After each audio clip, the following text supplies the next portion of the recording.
my name is Noud. I am a designer from the Netherlands, based in Eindhoven. And today I would like to talk with you about a very specific moment. And this is a moment which many people don't like. It's a very recognizable moment. And I would say that everybody in this room is really hating this moment when this happens. And I have been in this situation as well. I really hate it when this moment was happening to me. But right now, I am actually very interested in this moment. I'm fascinated by it. And that's why I've been researching it for over 1 year. So what is this moment? Today, I would like to talk with you about the moment in which your smartphone breaks. And why is this moment so fascinating? Well, let's first zoom out a little bit. And actually, let's look to the smartphone and its meaning in today's world. Because I think smartphones are one of the most important things we are currently using. Almost everybody has one.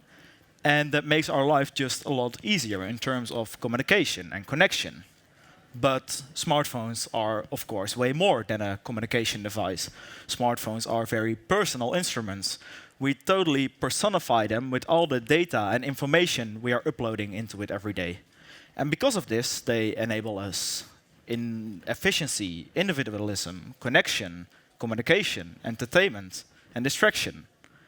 Most people are using their smartphone on a daily basis. I would rather say on a basis from like 5 to 10 minutes.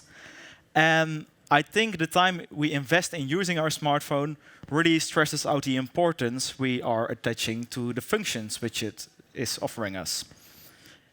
When you are using a smartphone, in a way you become a bit independent from your physical surroundings, right? By uploading all your data into it, I think it's very good to be aware that you create a kind of virtual stream of your most personal information. But on the exact moment that your smartphone breaks, you are limited to the leftovers from the device, the physical leftovers. And, well, when you drop your smartphone, you pick it up, you hope it's working, it's not, then your device has been transformed from a highly personal user device, very functional, into an object with no value. And why would you still care about this object? I mean, it makes sense, because smartphones are offering us very direct functions in the here and now. And thereby, smartphones are very anonymous devices. They don't indicate anything about where they are made, by who they are made, what they are made of. However, I think you cannot separate the smartphone from its concrete form. And I think it's very important that you look to this leftover broken device in its more broader context, I would say in its global production system. So when you look, for example, to this speaker, which came out of a broken smartphone, you can see a lot of different shapes, materials, textures, colors. But if you look to a broken smartphone, you could also see 42 different raw materials. Materials that are precious, materials that are becoming scarcer and scarcer. And as smartphones are produced in today's world, is not possible anymore within 10 to 20 years. So the speediness in which we produce and buy smartphones is not in the same pace as the way we recycle smartphones. Only 1% of all smartphones is being currently recycled. But is recycling these materials really the point? I think it's more about that if your smartphone breaks, you need to, in a way, as fast as possible, activate all those materials in it again. So when your smartphone breaks, don't keep it in your drawer or in your home. It's small, it's not in the way. But give it the opportunity to directly recycle it. And so, well, our new infrastructures, houses, devices can be immediately locally made. And we don't need to mine all these materials in other sides of the world anymore, which is very harmful on different levels.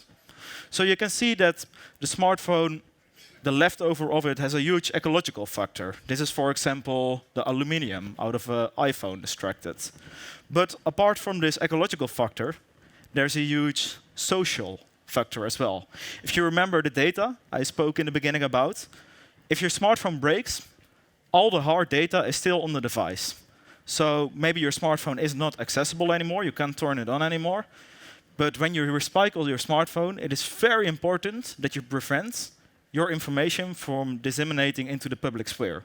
Identity theft is becoming a bigger and bigger problem, also during the recycling of our devices.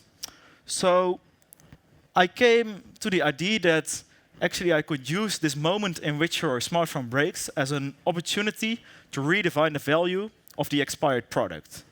So I started to destroy phones in different ways to create a better understanding of, well, what the value is actually left on this device. And I started to think about that I could create a situation in which I use these two very personal, current, but also global problems, the data and the materials, in a way to bring as tools to each other and to activate each other. So I thought, what if I could make sure that the data is being destroyed, and that is as well the first step of the recycling process. So after 1 year researching, I decided I should destroy phones. And I actually created a machine for this. And this machine exists out of a few different elements. So upper left, you see the machine as an input.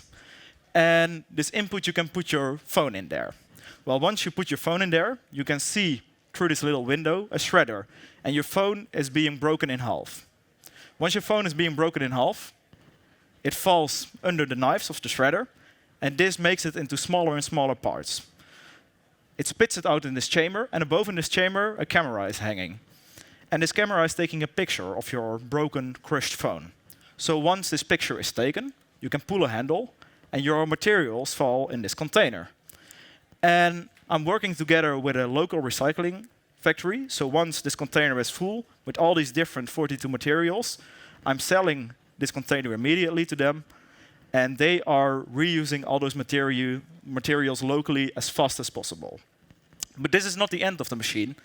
The picture that is taken comes out in the end of the machine. So actually, you put your solid object in there, and you take it away in a different form, in a 2D form. And I think this picture is quite important because, well, the machine transforms your smartphone from a very personal user device into a totally broken, not working object anymore. But this doesn't mean it is actually losing its value. It's losing the user value, your value, but by using it, by recycling it, by destroying your data, you're giving back the value of the leftover into its global production chain.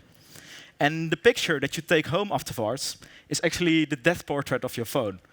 It's a certificate that you are recycling your phone and that your data is not disseminating into the public sphere.